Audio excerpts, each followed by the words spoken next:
Olha só, pessoal, um assunto que foi muito discutido durante essa semana foi a questão do Pix. O governo anunciou uma medida, depois voltou atrás, a população ficou em dúvida, algumas pessoas começaram a falar que o Pix seria taxado, teve até uma queda aí nas transações feitas através de banco, né? Algumas pessoas não quiseram mais aceitar Pix, outras pessoas também não quiseram mais fazer o depósito através dessa modalidade bancária. E para tirar essas dúvidas agora, como é que ficou toda essa situação, o que é verdade, o que é mito nessa história toda, estamos recebendo aqui no estúdio do Sinop News o doutor Zorzeto. É isso, doutor? Bom dia, David. Muito Exatamente. bom dia. O nome dele é difícil, tive que treinar aqui 2 horas para conseguir falar, mas o homem é bom, pessoal, e vai tirar todas essas dúvidas para a gente agora. Doutor, a população, ninguém entendeu nada, ficou até com medo de fazer as transações bancárias, com medo de ser taxado, com medo de pagar o imposto. É isso mesmo? Explica pra gente. David, bom dia a todos que nos assistem. É um prazer estar aqui nesse canal de comunicação para sanar umas dúvidas e esclarecer o que é essa polêmica toda que envolveu o Pix e a renda da população com a Receita Federal. Bom, primeiramente, essa situação do Pix, ela foi uma instrução normativa da Receita e ela não é tão nova assim. Ela é de setembro de 2024. E ela prevê o quê? Uma ampliação nos canais de fiscalização da Receita Federal com relação à movimentação financeira da população. O que acontece? A renda, ela é um elemento tributado.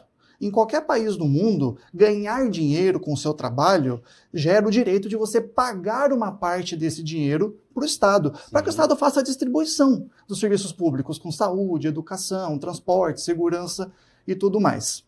Hoje, o Brasil também tributa renda, que é o famoso imposto de renda. Sim. E para o governo saber se a sua declaração está correta, ele tem alguns elementos, como movimentações bancárias. Se você declara que ganha X, mas a sua movimentação ela é maior, há um descompasso e ele vai ter que apurar isso.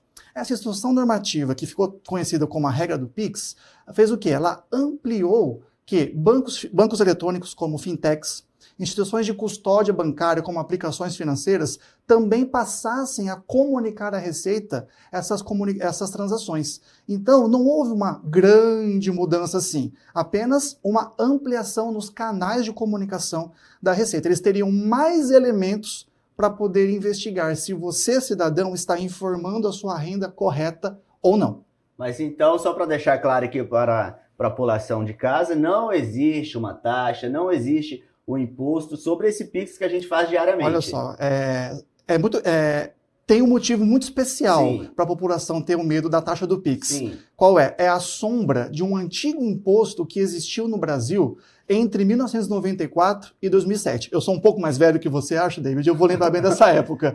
Mas nessa época existiu a CPMF, que era a Contribuição sobre Movimentação Financeira. Nessa época, realmente, qualquer transferência bancária, qualquer depósito, qualquer cheque incidia uma taxinha, era 0,34%. Sim. E isso ia para o governo fazer a distribuição. Essa taxa caiu em 2007 e desde então ela não foi mais cobrada. Então, o que houve agora com a ideia da taxação do Pix é o quê? O Pix em si, por si só, ele não seria taxado. Não seria uma contribuição sobre a movimentação financeira.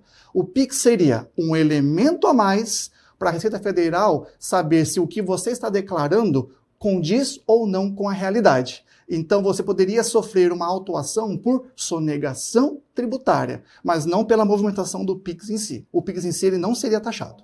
Doutor, uma fiscalização, o senhor acabou de esclarecer aqui para a gente, para saber se o que a gente estava declarando é de fato a receita que está entrando na nossa conta bancária. A partir de que montante, assim, o senhor sabe uma média mais ou menos, a partir de que montante que a Receita falou, opa, peraí, calma aí, que não é exatamente o que você está falando pra gente. Funciona assim, em teoria, todo mundo, empresa grande, empresa pequena, cidadão rico, cidadão médio, cidadão mais humilde, todo mundo deveria declarar 100% da renda. Sim. Mas isso no mundo ideal, isso no mundo de faz de conta.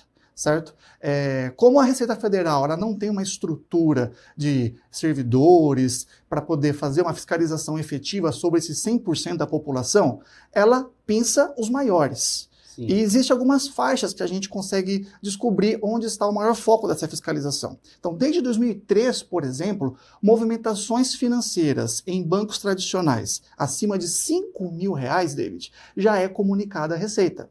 Quando você compra um carro e transfere o documento no cartório, é comunicado à Receita. Quando você compra um imóvel e faz a escritura no cartório, também é comunicado à Receita. Então, grandes movimentações são comunicadas. E essa faixa ela se inicia a partir dos R$ 5.000, que é o valor que ficou famoso aí nessa discussão de polêmica de início de ano. Para a gente esclarecer mais ainda, esse montante que o senhor acabou de falar, R$ 5.000, seria de uma transação de uma única vez? Faço um Pix lá para o doutor Tiago de R$ 5.000, ou aquele Pixinho, 100, 200, 300, até chegar a esse montante? Não, seria considerado o volume financeiro do mês. Do mês, do né? mês. Fez R$ 5.000, não importa como, Exatamente. 2, 3, a Receita Federal estaria com essa informação em mãos para poder iniciar uma fiscalização, se ela assim julgasse necessário. Agora, doutor, virou muita polêmica, né? A população ficou assustada. O cara que vende pão lá, o cara que faz entrega, todo mundo hoje em dia recebe no Pix. Eu mesmo não tenho de abrir minha carteira, nem carteira eu tenho, para falar a verdade. Eu também não tenho mais. Eu não tenho mais carteira. Eu acho que são poucas pessoas que têm carteira hoje em dia, né? O Kleber ali tem carteira, ele anda, tá abonado, sempre tá abonado, doutor. Agora, que ficaria uma situação ruim, ficaria, né? Ter que ir no banco, sacar, porque a maioria dos empresários circulou até aquela imagem lá na internet, o padeiro lá, com aquela placa. Recusando, né? Isso, não recebe mais Pix, cartão de crédito, débito. O relacionamento do brasileiro com a sua educação fiscal, ela é um problema de décadas, diria até de séculos. Por quê? O Estado, ele realmente precisa do nosso imposto para fazer a distribuição de renda nos serviços públicos. Porém, o que nós temos no Brasil é que o serviço público não é entregue a contento. Exatamente. Então gera uma insatisfação, gera um sentimento de injustiça, gera um sentimento de que, puxa, eu estou pagando o que eles pedem, mas eles não devolvem o que eu mereço. E isso nos permite ter um conforto em, algumas vezes, dificultar essa fiscalização, em fazer transações por baixo dos panos, fazer transações e não fazer essa comunicação. É um sentimento de autodefesa tributária, porque nós não temos essa devolutiva. Em contrapartida, o Estado, ele tem o que para te cobrar? Ele tem ferramentas muito eficientes. Ele pode negativar seu nome em um cartório de protestos, ele pode ajuizar uma ação contra você na justiça e penhorar o seu dinheiro, ele pode reter créditos que você tenha a receber numa possível devolução de imposto de renda. Então, é uma briga de gigante contra pessoas pequenas. Doutor, agora que pegou mal para o governo, pegou. Mas na sua opinião, como especialista, o que houve aí? Uma comunicação errada, uma falta de comunicação? Alguma coisa aconteceu, né, para gerar toda essa insatisfação? Olha, David, como cidadão, eu digo que a revogação dessa norma ontem, ela é um respiro para todos. Sim. Mas eu preciso fazer um alerta porque é uma realidade. O fechamento do cerco tributário, o aumento da fiscalização e o compartilhamento de dados entre instituições das mais variadas espécies é algo inevitável. Sim. Né? Tempo após tempo, o governo, o Estado, a Receita Federal, isso não é no Brasil, isso acontece em qualquer lugar, é aumentar. Então, quanto mais tempo, mais tecnologia nós temos, mais os nossos dados vão ser compartilhados e mais cientes eles estarão sobre os nossos movimentos. Pegou todo mundo de surpresa, né, doutor? Foi com muita sede ao pote, abocanhou de uma vez só, não foi devagarzinho. Realmente, talvez a forma como isso foi apresentado, a falta de educação fiscal, né, e o desconhecimento da população sobre quais seriam os reais impactos, gera o quê? Um medo, né, gera a angústia. E a reação ao medo, à angústia, é a desconfiança, né?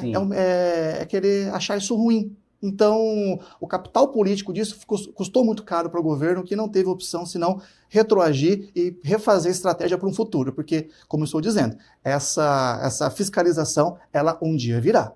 Doutor, muito obrigado pela sua participação. Satisfação, David. Muito obrigado pelo espaço. É sempre um prazer estar com vocês aqui. Imagina, esse é o doutor Tiago, advogado tributarista aqui de Sinop, de todo o estado de Mato Grosso. O homem atende todo o país. Mais uma vez, muito obrigado. Pode pegar na minha mão, doutor. Satisfação. Muito obrigado pela sua participação.